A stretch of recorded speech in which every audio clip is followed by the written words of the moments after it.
नमस्कार, मैं हूं अंकुर और आप देख रहे हैं सत्य हिंदी का न्यूज बुलेटिन। एक नजर अब तक की सुर्खियों पर। पेरिस ओलंपिक में भारतीय पुरुष हॉकी टीम ने अपना अभियान जारी रखा है। पूल बी के अपने तीसरे मैच में भारतीय टीम ने आयरलैंड को 2-0 से हरा दिया। भारतीय टीम ने पहले क्वार्टर से ही आयरलैंड पर दबदबा बनाए रखा। भारत ने पहले और दूसरे क्वार्टर में एक एक गोल किया। इसके बाद भारतीय टीम ने मैच पर अपनी पकड़ बनाए रखी और आयरलैंड की टीम एक भी गोल दागने में सफल नहीं हो पाई। सोमवार को भारत और अर्जेंटीना के बीच 1-1 से ड्रॉ रहा था, जबकि न्यूजीलैंड के साथ मैच में भारतीय टीम ने उसे 3-2 से हराया था। भारत का अगला मुकाबला गुरुवार को बेल्जियम से होगा। पेरिस ओलंपिक में मनु भाकर ने इतिहास रचा है। मनु भाकर ने अपने पार्टनर सरबजोत सिंह के साथ मिलकर भारत के लिए दूसरा मेडल जीता है। साथ ही एक ही ओलंपिक में 2 मेडल जीतने वाली मनु भाकर पहली एथलीट भी बन गई हैं। 10 मीटर एयर पिस्टल के मिक्स्ड टीम इवेंट के ब्रॉन्ज मेडल मैच में मनु भाकर और सरबजोत ने कोरियाई जोड़ी को शिकस्त दी। राज्यसभा के सभापति जगदीप धनखड़ ने मंगलवार को सदन में चक्रव्यूह का जिक्र किया। उनकी इस बात को लोकसभा में विपक्ष के नेता राहुल गांधी से जोड़कर देखा जा रहा है। लोकसभा में बजट पर चर्चा के दौरान सोमवार को राहुल गांधी ने कहा था कि बीजेपी के नेतृत्व वाली एनडीए सरकार चक्रव्यूह बनाती है जिसमें देश की जनता फंसी हुई है। राज्यसभा में आज एनसीपी नेता प्रफुल्ल पटेल नवीकरणीय ऊर्जा में भारत की उपलब्धियों को गिना रहे थे, जिस पर जगदीप धनखड़ ने बयान दिया। धनखड़ ने प्रफुल्ल पटेल से कहा कि आपके कहने का मतलब है कि हम किसी भी चक्रव्यूह में नहीं फंसे हैं और चक्रव्यूह की बात का कोई आधार नहीं है। इस पर प्रफुल्ल पटेल ने कहा कि हम किसी भी चक्रव्यूह में नहीं फंसे हैं और इसका कोई आधार नहीं है। यहाँ के एसओसी काम की वजह से विपक्ष चक्रव्यूह में फंस गए हैं। लोकसभा में आज बीजेपी सांसद अनुराग ठाकुर और नेता प्रतिपक्ष राहुल गांधी के बीच जमकर बहस हो गई। इस बहस में समाजवादी पार्टी के राष्ट्रीय अध्यक्ष और कन्नौज से सांसद अखिलेश यादव भी कूद पड़े और अनुराग ठाकुर के जाति पर सवाल उठाने पर उन्होंने धो दिया। दरअसल राहुल गांधी लगातार जाति जनगणना करने की बात कर रहे हैं। उन्होंने संसद में भी ये बात की, जिसके बाद बीजेपी सांसद अनुराग ठाकुर ने कहा कि जिनकी जाति का पता नहीं वो जाति जनगणना की बात करते हैं। अनुराग ठाकुर के इस बयान से विपक्षी सांसद बेहद नाराज होकर हंगामा करने लगे। नेता प्रतिपक्ष राहुल गांधी ने कहा कि अनुराग ठाकुर ने मुझे गाली दी। राहुल गांधी ने कहा कि मेरा जितना अपमान करना है करिए, लेकिन जाति जनगणना होकर रहेगी। इसके बाद अखिलेश यादव गुस्से में खड़े हुए और कहा कि आप जाति कैसे पूछ सकते हैं, तुम पूछ के दिखाओ जाति, कैसे पूछ दी जाति। इसके बाद सदन में हंगामा हो गया। लोग अखिलेश और राहुल के वीडियो को काफी साझा कर रहे हैं। आरजेडी ने भी अखिलेश यादव के वीडियो को ट्वीट किया है, जिसमें वो अनुराग ठाकुर पर बरस रहे हैं। आरजेडी ने लिखा है कि जाति पूछने वाले सामंती मानसिकता के भाजपाई सांसद को अच्छे से रगड़ दिया। वैसे जाति पूछने वाले ऐसे घृणित जीवों को जातिगत जनगणना से परेशानी क्यों होती है। आरजेडी ने कहा है कि समस्त ओबीसी समाज का अपमान है एवं जातिगत जनगणना का मजाक उड़ाने वाले ऐसे अहंकारी भाजपाई सांसद और पिछड़ा विरोधी बीजेपी पार्टी को बहुजन समाज कड़ा सबक। इनसे ये पूछना चाहता हूं, आपने जाति कैसे पूछ ली है बताइए। बस आप जाति कैसे पूछ सकते हैं? आप बताएं, जाति कैसे पूछ सकते हैं? आप पूछ के दिखाओ जाति को। अनुराग ठाकुर के बयान के बाद राहुल गांधी ने कहा कि जो भी इस देश में दलितों, आदिवासियों और पिछड़ों की बात उठाता है उसे गालियां खानी ही पड़ती हैं और मैं ये सब गालियां खुशी से खाऊंगा। महाभारत की बात हुई, महाभारत में सिर्फ मछली की आंख दिख रही थी, उसी तरह मुझे मछली की आंख दिख रही है। हम जातिगत जनगणना करवा कर ही रहेंगे। स्पीकर सर, जो भी इस देश में दलितों की, आदिवासियों की, पिछड़ों की बात उठाता है, जो भी उनके लिए लड़ता है, उसको गाली खाना ही पड़ता है।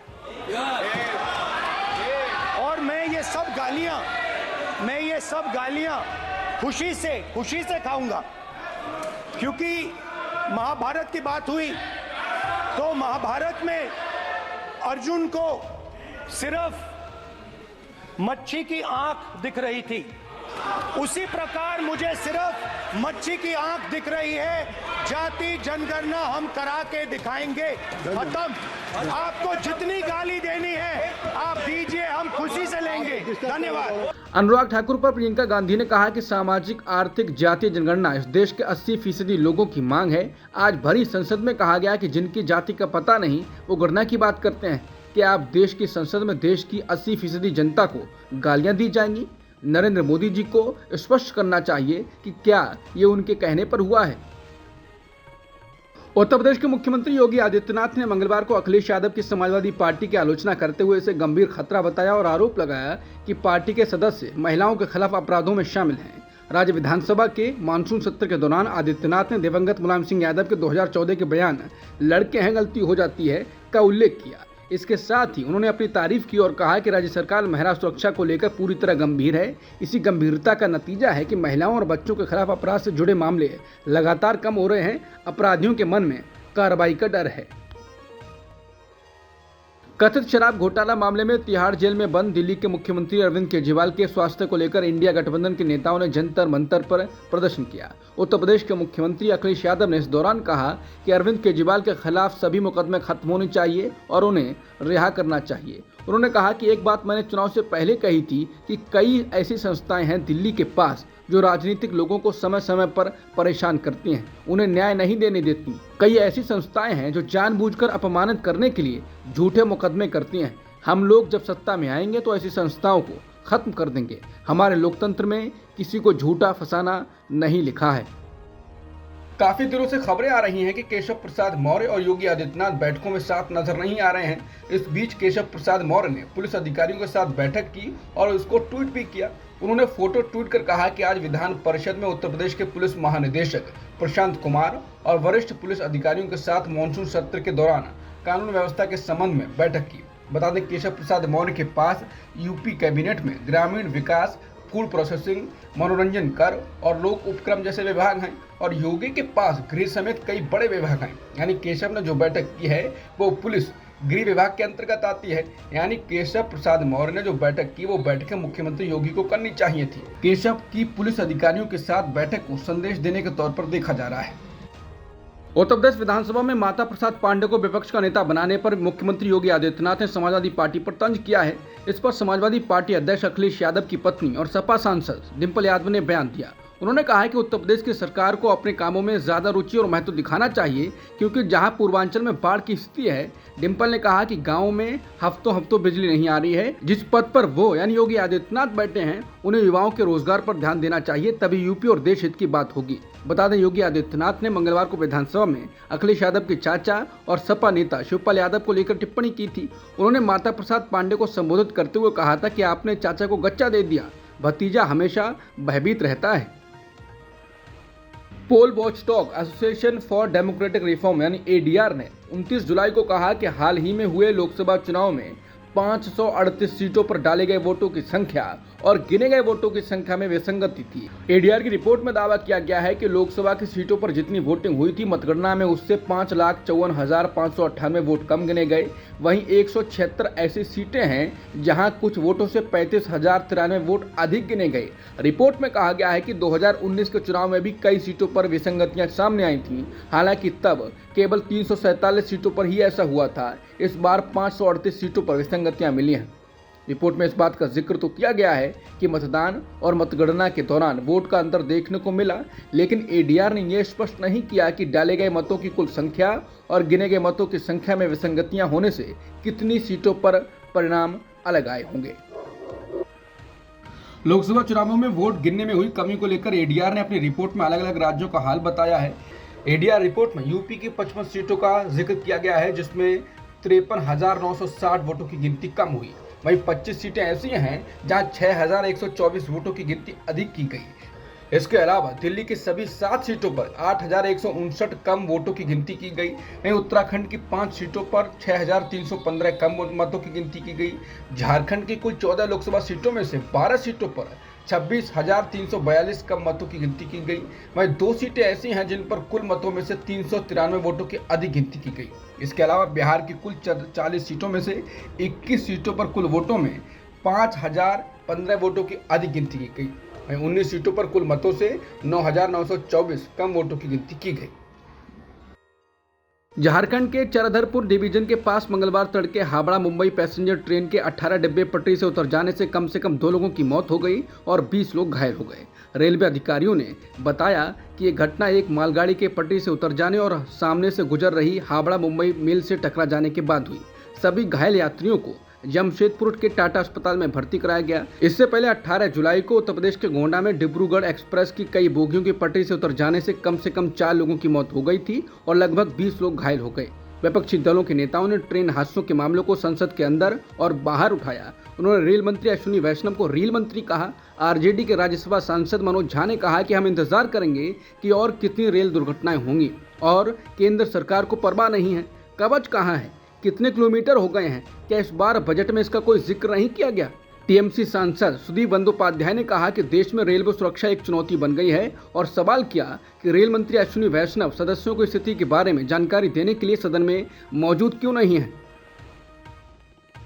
केरल के वायनाड जिले में भूस्खलन के बाद कम से कम 106 लोगों की मौत हो गई, जबकि कई अन्य लापता हैं।